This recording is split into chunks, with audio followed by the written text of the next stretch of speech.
नमस्कार, मी प्राध्यापक डॉक्टर सतीश कदम. गाळीव इतिहासमध्ये आपले स्वागत आहे. आज आपण चर्चा करणार आहोत छत्रपती शिवरायांकडून नवरात्र निमित्ताने चेन्नईतील मंदिरातील देवीची पूजा. आपल्याला गाळीव इतिहासच्या माध्यमातून नवनवीन विषय या ठिकाणी आपण आपल्या समोर आणत असतो. तर त्या निमित्तानं आपल्याला विनंती की ज्यांनी आपल्या चॅनलला सबस्क्राईब केलं नसेल किंवा सदस्य घ्या जे बटन दाबलं नसेल ते दाबा, लाईक करा आणि शेअर करा. त्यानुसार सध्या महाराष्ट्रभर नवरात्रीचा जो महोत्सव चालू आहे मोठ्या प्रमाणावर, तर त्यानुसार आपण एका व्हिडिओमध्ये पाहिलं होतं की भोसले घराण्याची कुलदेवता म्हणजे आई तुळजाभवानी, छत्रपती शिवरायांनी या तुळजाभवानीची जी भक्ती केली तर त्यालाच अनुसरून आपल्याला माहित आहे की आपल्याला वारंवार तुळजापूरला जाणं होत नाही, म्हणून प्रतापगड या ठिकाणी तुळजाभवानीची नवीन मंदिराची त्या ठिकाणी उभारणी केली आहे. तर त्यानुसार ज्यावेळेस राज्याभिषेक झाला आणि छत्रपती शिवाजी महाराज 1676ला त्यांनी दक्षिण दिग्विजय मोहीम त्या ठिकाणी आखली, त्याला आपण कर्नाटकची स्वारी म्हणतोय. तर या स्वारीच्या दरम्यान छत्रपती शिवाजी महाराज, आपल्याला माहित आहे की जाताना जे रस्त्याला मंदिर लागतील, कुठल्याही धर्माचे साधू युगपुरुष लागतील तर त्यांची आवर्जून ते भेट घ्यायची. तर त्यानुसार अशाच प्रकारची एक भेट ज्यावेळी छत्रपती शिवाजी महाराजांनी तामिळनाडू म्हणजे आजचं तामिळनाडू तर तेथील चेन्नई म्हणजेच त्यावेळेचं मद्रास या ठिकाणच्या देवी मंदिराला त्यांनी भेट दिली आहे. तर तो नेमका काय प्रकार आहे किंवा त्याची तारीख काय, त्याचा संदर्भ काय, कारण आपण गाळीव इतिहासाच्या माध्यमातून संदर्भाशिवाय आपण कुठल्याही प्रकारची मांडणी करत नाही आहे. तर त्यानुसार ज्यावेळेस आपण पाहिलं की ज्यावेळेस मी श्रीलंकेला गेलो होतो तर येत असताना चेन्नई मुद्दाम त्या ठिकाणी याचा शोध घ्यायचाच होता. तर त्याकरता चेन्नईमध्ये ज्यावेळेस एक दिवस घालवला, विविध प्रकारचा आपल्याकडं संदर्भ तयार होते. तर त्यामुळं ज्यावेळेस आम्ही अगदी चेन्नईचं जे रेल्वे स्टेशन आहे त्याच्यापासून जवळच थेंबुचट्टी नावाचा एक मार्ग आहे, थेंबुचट्टी त्याला म्हटलं जातं. तर या मार्गावर कालीकंबल कामेश्वर नावाचं एक मंदिर आहे, कालीकंबल त्याला म्हटलं जातं त्या ठिकाणी. तर ही कालीकंबल मंदिर अतिशय मद्रास म्हणजे आजचं चेन्नई या ठिकाणचं कुलदैवत, प्राचीन अशा प्रकारचं मंदिर. हे मंदिर सुरुवातीला सांगितलं जातं की जे फोर्ट एरिया आहे म्हणजेच आजचा समुद्र किनाऱ्याच्या बाजूला होतं, 1640 साली हे मंदिर स्थलांतर करून थेंबुचट्टी मार्गावर या ठिकाणी आणलेलं आहे. कर्नाटकामध्ये ज्यावेळेस किंवा आपण दक्षिण भारतामध्ये जातो तर त्यावेळेस आपल्याला दिसतंय की सर्वच देवदेवतांची जी काही दर्शन असेल आपलं ते फार दुरून 25 ते 30 फुटाच्या पलीकडून आपलं दर्शन होताना आपल्याला आढळून येत आहे. तर त्याच्यानुसार याही ठिकाणी जे कालीकंबल मंदिर आहे या देवीची जी काही दर्शन असेल ते सुद्धा 25 ते 30 फुटाच्या पलीकडूनच आपल्याला त्या ठिकाणी घ्यावं लागतं. अष्टभुजा मूर्ती आहे.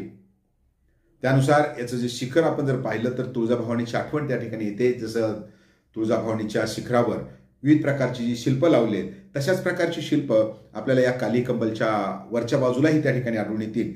तर त्यानुसार हे जे काही मंदिर आहे तर त्या मंदिरातला जे पूजा अर्चा असेल, आपल्याप्रमाणेच पहाटे 5 पासून रात्री 12 पर्यंत हे मंदिर उघडं असतं.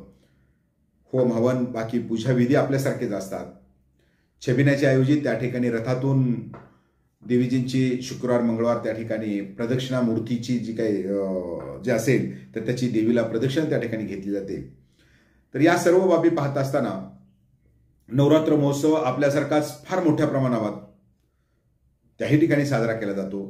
तर त्याच्यानुसार या मंदिरामध्ये आपण ज्यावेळेस प्रवेश करतो, पूर्वाभिमुख जे मंदिर आहे तर त्या मंदिरात प्रवेश केल्याबरोबर आपल्या जशा दोन बाजूला ओसऱ्या असतात तशा प्रकारचे त्या ज्यावेळेस आपण दरवाजातून आत प्रवेश केला की लगेच डाव्या हाताला एक आकर्षक अशा प्रकारची जो मूर्ती किंवा त्या ठिकाणी असणारी फ्रेम आणि तिथला शिलालेख आपलं लक्ष आपल्याकडे ओढून घेत आहे. तर त्याच्यावर नेमकं काय आहे, जसं का कालीकंबल मंदिरामध्ये तुम्ही प्रवेश कराल, लगेच डाव्या हाताला जर वरच्या बाजूला बघितलं भिंतीवर तर तिथं साधारणतः 3 फूट उंचीचा शिवरायांचा घोड्यावर स्वार असलेला आपल्याला फ्रेम केलेला फोटो लावलेला आहे. मी आपल्याला सांगतोय चेन्नईमधलं. तर या असणाऱ्या फोटोतलं आणखी एक वैशिष्ट्य आपल्याला पाहता येईल. तर ते दुसरा एक त्या ठिकाणचं महत्त्वाचं तर ते आहे की छत्रपती शिवाजी महाराजांना जी काली कंबल आहे ती तलवार त्या ठिकाणी दान करताना दाखवलेली आहे। याचा अर्थ असा होतो की ज्यावेळेस आपण अफजल खानाची स्वारी पाहिली ना, अफजल खानाच्या वेळेला छत्रपती शिवरायांना भवानी तलवार तुळजाभवानीनं दिली, अशा प्रकारची जी कल्पना भारतामध्ये मांडली जाते, महाराष्ट्रामध्ये मांडली जाते, तर त्यालाच अनुसरून ती कल्पना किंवा तशा प्रकारचा प्रसार त्याही कालखंडामध्ये भारतभर झालेला होता असं आपल्याला आढळून येत आहे। कारण का, त्याने काली कंबल जी दिवी असेल तर ती तिथं शिवरायांना तलवार अर्पण करताना दाखवलेली आहे। याचा अर्थ ती कल्पना की ती कथा असेल तिथपर्यंत पसरलेली होती हे मात्र निश्चित आहे। दुसरा महत्वाचा आणखी एक उल्लेख आपल्याला पाहता येईल, जो शिलालेख आहे खालच्या बाजूला, तर त्या शिलालेखावर कोरून ठेवलेला आहे। भलेही शिलालेख तो अलीकडल्या 100-150 वर्षाच्या अलीकडचा असावा, जुना नाहीये, मात्र तरी सुद्धा 100 वर्ष 150 वर्ष खूप होतात। तर त्यानुसार तिथं सांगितलेलं आहे की 3 ऑक्टोबर 1677 रोजी छत्रपती शिवाजी महाराज या मंदिरामध्ये आले आणि देवीजींची त्यांनी पूजा अर्चा केली, अशा प्रकारचा उल्लेख कायमस्वरूपी त्या ठिकाणी कोरून ठेवलेला आहे।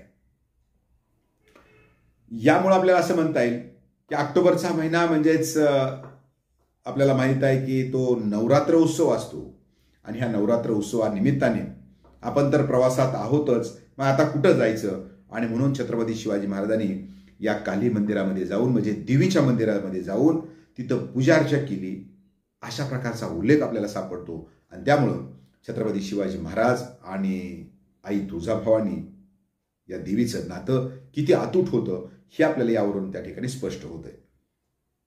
साहजिकच आहे की आपण ज्यावेळेस तामिळनाडूमध्ये जातो, खास करून चेन्नई या ठिकाणी जातो, तर तिथं मराठी भाषिकांची संख्या फार मोठ्या प्रमाणात 40 ते 50 हजार लोक त्या ठिकाणी राहत आहेत।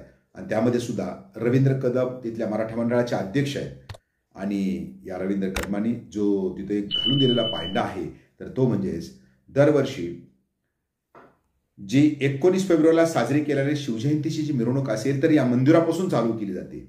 म्हणजे जिथं शिवरायांचं आगमन झालं, ज्या देवीच्या पुढं शिवरायांनी अनुष्ठान केलं, तर त्या मंदिराच्या समोरच या असणाऱ्या शिवरायांची जी काही जयंती असेल त्याला सुरुवात केली जाते। त्या दिवशी अन्नदान त्या ठिकाणी केलं जातं। तर अशा रीतीने एकंदर छत्रपती शिवाजी महाराज स्वारीवर कुठेही असो, पण आई तुळजाभवानीचा आशीर्वाद, तिच्या असणारी आराधना हे कधी चुकले नाहीत असं आपल्याला या ठिकाणी दिसतंय। त्यामुळं छत्रपती शिवाजी महाराज आपल्या स्वारीवर किंवा दिग्विजय मोहिमेवर असताना त्या चेन्नईतील मंदिरामध्ये गेले, तिथं असणारी जी काही देवी असेल तर त्याची त्यांनी पूजा अर्चा केली, अशा प्रकारचा उल्लेख आपल्याला या असणाऱ्या जी काही तिथं असणारा शिलालेख असेल किंवा तिथं असणारे जे काही फोटो असेल हेही त्या ठिकाणी आपल्याला त्याच्यावरून दिसतंय। आणि दुसरा महत्वाचं म्हणजेच तुळजाभवानीनं त्यांना भवानी तलवार दिली, अशा प्रकारची संकल्पना त्या दूरदेशी सुद्धा म्हणजे तामिळनाडूसारख्या भागात सुद्धा त्यावेळेला प्रचलित झालेली होती। हा भाग या ठिकाणी महत्वाचा आहे। त्यामुळं छत्रपती शिवाजी महाराज आणि तुळजाभवानीचं नातं, त्या देवीचं नातं अतूट आहे, त्यांची भक्ती अतूट आहे। मग ते कुठेही गेले असतील तर त्या असणाऱ्या देवीजींची आराधना त्यांनी कधी सोडली नाही, हेच या घटनेवर दिसतंय। त्यामुळं छत्रपती शिवाजी महाराज तामिळनाडूमध्ये काली कंबल मंदिरामध्ये गेले चेन्नईतल्या आणि तिथं आराधना केली। कदाचित त्यावेळेला नवरात्र होती, हे या ठिकाणी महत्वाचं आहे। हा व्हिडिओ आपल्याला कसा वाटला निश्चितच कमेंट बॉक्समध्ये सांगा। आपल्याला जे काही सूचना असतील त्याही मांडा। लाईक करा, शेअर करा, जरी सबस्क्राईब केलं नसेल सबस्क्राईब ही जरूर करा। धन्यवाद।